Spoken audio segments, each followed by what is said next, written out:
Почитувани новинари, денешната пресконференција ја посветуваме на најновите податоци за економијата во Република Македонија. Владата на СДСМ во 100 дена работење во извршната власт, според најновите економски показатели, отпочнала една нова ера на падови во македонската економија.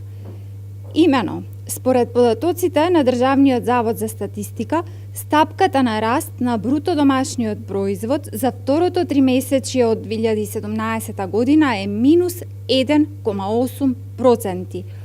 Ова е втор последователен пад откако во првиот квартал бележеше стагнација или беше 0%.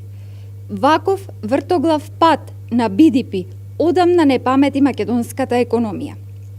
За споредба, БДП во второто тримесечие за 2016 година изнесуваше 2,2%, а за истиот квартал во 2015 година БДП беше 2,6%.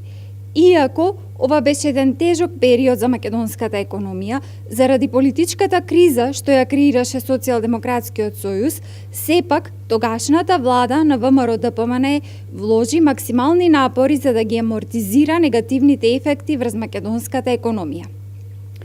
Домашната економија растеше забрзано и за време на првата година од мандатот на владата на ВМРО-ДПМН, а стапката на раст на бруто домашниот производ во 2007 година достигна рекордни 5,8%.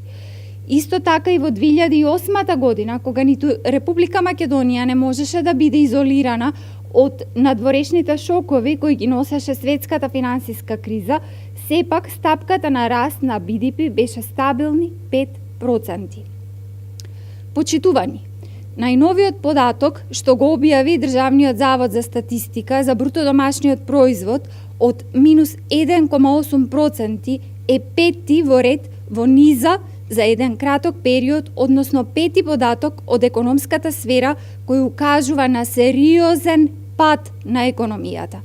Најголем пад има во секторот на градежништвото, каде што се бележи пад од рекордни 19,9% за издадени одобренија за градба во однос на истиот месец од претходната година.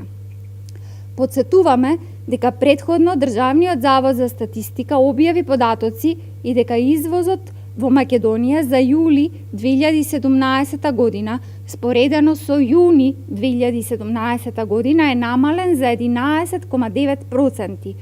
Овие падови во економијата се сериозни и истите наговестуваат големи проблеми за Македонија, за граѓаните и за бизнис секторот.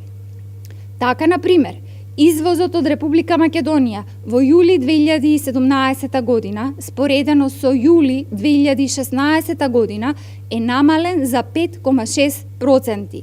Во серијата на падови во македонската економија се и податоците за пад на просечната плата, понатаму за падот на индустриското производство, како и за сериозен пад на девизните резерви на државата.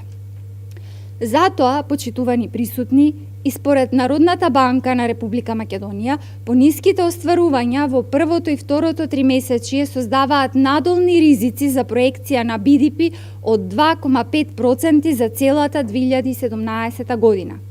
Социјалдемократскиот сојуз со своите штетни економски политики и незнаење ја донесе државата на работ на рецесија.